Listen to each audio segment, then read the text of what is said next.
Hello, and welcome to Agents of Nonprofit.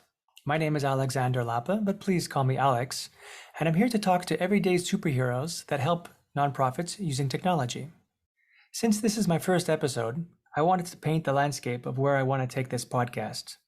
But going forward, my intention is to have weekly guests that I interview, whether they are service providers, such as consultants like myself, or are part of an organization that produces products that is able to help nonprofits. The focus of the podcast will mostly be around CRM, client relationship management, because that is my particular area of expertise. But I do want to investigate and explore other aspects of technology, such as human capital management, HCM. There's learning management systems, LMSs, and various other digital experiences.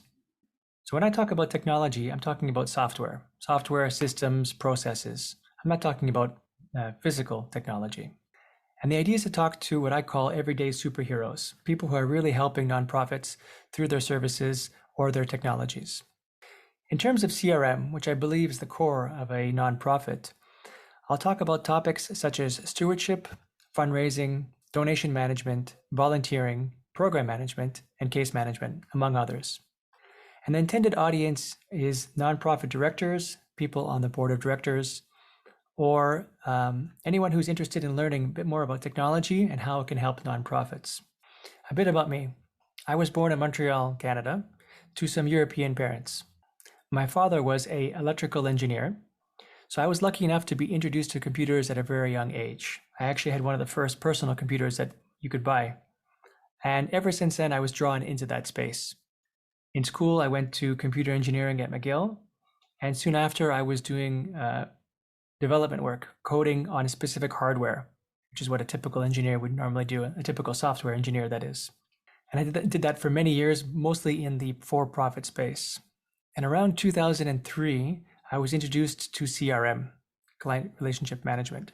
And the big player at that time was Siebel CRM. I started as a developer, and I moved my way up to an analyst and then to an architect. And a few years later, I was introduced to Salesforce, which is an amazing platform. Since then, I worked in both the for-profit and the non-for-profit space, but I found myself drawn more and more to the non-profit space. One of my first Salesforce clients actually was a nonprofit here in Montreal, a volunteer organization. And what I really enjoyed about that contract was that I felt an immediate feedback. I was able to have a dramatic impact in the success of their business, and I was able to see that very quickly. It was like I was part of their success, and I didn't always get that feeling when I was working for a larger enterprise company. So the more time I spent in the nonprofit space, the more I liked it, and therefore, and thus, a few years ago, I specialized in nonprofits. I work with them exclusively now in Salesforce. Salesforce is a wonderful platform for nonprofits. They actually have a product built for nonprofits called the Nonprofit Cloud. But just because I'm familiar with it doesn't mean necessarily it's the best tool for all nonprofits. And that's part of this exploration, is to see what other CRMs are available and when and why would a nonprofit organization choose one over another.